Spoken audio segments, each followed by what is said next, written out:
le gouvernement annonce un référendum xam nga loolu rek mooy féewaloo am na parce que loolu warul mën a nekk. waaye nag président parce que lépp bu fekkoon waxtaan moo ko tënk.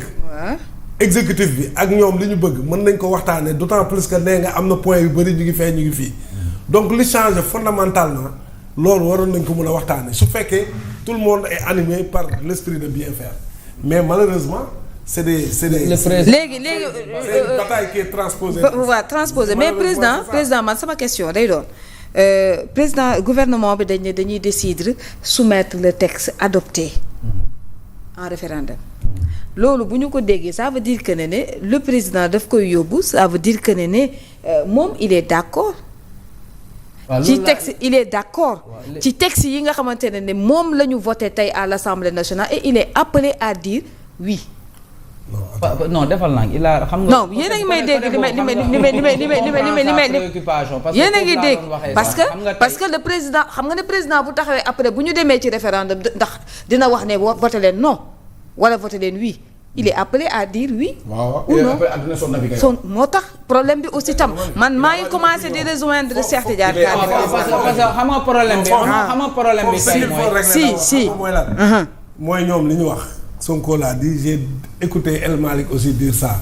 que ni suñu xasee voté adopté affaire bi le président est obligé de promulguer ou de faire un référendum où il n'a pas la possibilité de changer une virgule dans ce qui a été adopté loolu nag man du ma juriste. waaw mooy question bi may poser aussi tam parce que bu li ñu wax tamit est-ce que waaw moo tax nag ñun tamit ñuy poser wu la question à savoir est-ce que aussi tam le président de la République il n'est pas appelé aussi tam à demander à ce qu'on vote oui. Qui soumet le référendum? C'est le président de la République. mais est-ce que le président peut soumettre un référendum boo xam ne moom il ne met pas en avant ses préoccupations. waaw loolu lañ doon wax sànq mooy article 82. waaye nag président. c'est-à-dire yow munoo dem ci askan bi. bëgg ñu voter la loo xam ne yow. yow gëmoo ko. mais est-ce que du la ci xaatu abi. est-ce que tu comprends c'est pas possible. président loolu lañ doon wax sànq article 82 loolu la wax président ay amendement am dañ ko waroon tenir en compte. mooy li ngay wax c'est ça. léegi comme que tenir ñu en compte ces amendements. léegi moom tey waa Pastef ñoom seen amendement rek lañ tenir en compte ça veut dire que tey Pastef texte bi nu mu leen arrangé. texte boobu noonu la ñu bëgg a ñu proposer ko en référendum est-ce que le président de la République daf ko war a accepter waru ko accepter sachant que affaire u référendum bi kenn joxu ko ci délai. kenn joxu ko délai ne ko référendum bi y a pas de délai si le président n'accepte pas ça si président de xoolal président na jël affaire yi teg ko ci tiroiram 2 ans yi bu jotee mu dissoudre assemblée nationale ñu xool leen. rien ne presse. am na ci droit am na ñu wax loolu. tant que premier kenn du ko valider. non mënul valider te même sax xoolal avant même promulgation il doit y avoir un contrôle de constitutionnalité texte bi dañ koy contrôler waat texte bi dañ koy contrôler assemblée nationale kii conseil constitutionnel la ko war a contrôler parce que c'est une loi constitutionnelle loi organique par la force après day jaar. mais man si je me trompe pas. est-ce que le président na jël affaire yi tegee ko nële. mais su ma juumul Omar bu fooy rectifier su ma juumul est-ce que nekkul aussi Ousmane Sonko bi muy jeexal kàddoom dafa joxaat rendez-vous semaine prochaine. est-ce que nekkul damay poser question parce que dafa mel ne man bi ma déglu allocution. moom daal dégg naa ko mu ne dara du xew. waaw est-ce que joxewul yow ban article est-ce que joxewul rendez-vous semaine prochaine. c'est-à-dire xam nga aussi ndeysaan pour man daal pour man Omar. pour man wàcc daanoo si gën a gaaw. fii ñu yóbbu Sénégalais nii si xiini mii ne gii xelu Sénégalais di li nga xamante mooy ñaaw njot kii naan ñi ngi. ñoo ànd ak en connivence ñi naan àndatu ñoo bokk vision ñoom ñaar ñëpp benn la ñoo kenn ku ne xam nga sama mi defoo mais est-ce que wàcc daanu gën see gaaw. xoolal mooy nii si le gouvernement le demande l'Assemblée nationale saisie se prononce par un seul vote sur tout ou partie du texte en discussion en ne retenant que les amendements proposés ou acceptés par le gouvernement mooy c'est le dernier alinéa de l'article 82 quoi.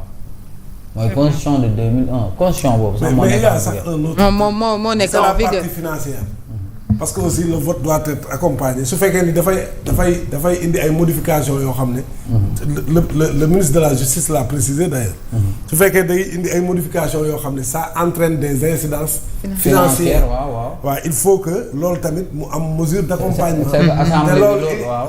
assemblée mënu ko def. y a que le gouvernement foog mu prévoir ay dispositions yoo xam ne nii même bu fekkee ni dafa nar a yokk ay dépenses ñoom prévoir nañu dépenses yooyu nan lañ koy combler. waaw te dans ce cas de figure là amul. donc moo lay wan ni li ñu def nii yëpp mooy li ma la doon wax sànq rek tout ce qu'ils ont fait là tout ce cirque ce cinéma là va revenir au président de la République. Seul le président peut décider de la finalité à donner à tout ce qu'ils comptent pour être en phase avec le président. léegi nag su dee defuñu ko est-ce que le président malgré amendement yi mu def ñu fule ko au pied est-ce que moom il est prêt jëlaat lii ne da koy promulguer su ko defee nag moom askan bi la. ah man de. mais c'est aussi simple que ça man sama xel dal. mais parce que man personnellement je ne crois pas que le président puisse aller dans ce sens-là parce que bu ko doon def quand même duñ ko bind saisir ko officiellement mu répondre leen officiellement te loolu tamit loolu mooy élégance aussi parce que noonu la war a demee ñoom am nañu ay nu mu tudd kii de loi projet de loi c'est le gouvernement c'est le gouvernement. proposition am nañ proposition de loi saisir nañu officiellement le président comme le texte le dit moom sax ci gaawantu génn na ne président bañ ko kii tontu wuñu fekk tontu baa ngi ñëw. après il a redit que président tontu nañu waaye bu ko neexee. na ko wax président waxul mais après on s'est rendu compte que voilà sunu naataangoo quotidien yi génn nañ la nature des réponses mais ñu proposer ay amendements jëluñu ko en compte mais je pense que très logiquement le président ne devrait pas aller dans le sens voulu par la majorité. loolu c'est le même discours. Maintenant s'il ne le fait pas mais s'il ne le fait pas c'est à ses dépens aussi parce que aussi nit ñi.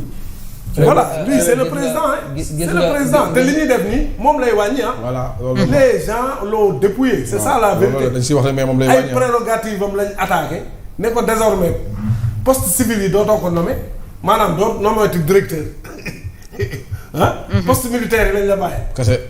léegi ñu ne la pour nommer les directeurs ak yooyu ça revient au premier ministre. waaw su ma jublu te pourtant la constitution ne dit pas ça. donc on attaque directement la constitution. ak yeneen léegi nag moom loolu bu ko nangoo moom la bu ko promulguer moom la mais ce qui est sûr mooy nekkuñu ci li askan bi soxla ak li askan bi bëgg loolu nekkuñu ci parce que askan bi du lii moo leen soxal askan bi leneen la leen soxal. c'est le quotidien difficile. c'est l'hivernage. c'est le curage. inondation sax bëgguma ko wax yàlla nañu am ndox te bu mu nekk inondation yi indi ay kii ak yeneen c'est le chômage des jeunes. c'est des points sensibles loolu moo war a nekk sur la table du gouvernement moo war a nekk préoccupation député yi parce que député yi ñoo war a remonter bëgg-bëggu askan bi mais député yi ci leneen lañ ne bëgg-bëggu benn nit lañ ne c'est ça la vérité c'est triste mais c'est ça la vérité. c'est que xam nga man lan laa ragal xam nga moo ngi nii. dañ ne député Macky Sall yi sax defoon nañ fi. commission d'enquête ci affaire kii bi inondation yi. defoon nañ fi sax commission d'enquête. commission d'enquête ci inondation yi. mais tey 37 milliards yi on vous demande solennellement vous la majorité les 37 milliards de laser. faites une commission d'enquête. dañ la déglu pour que askan mais président pourquoi mënoo ko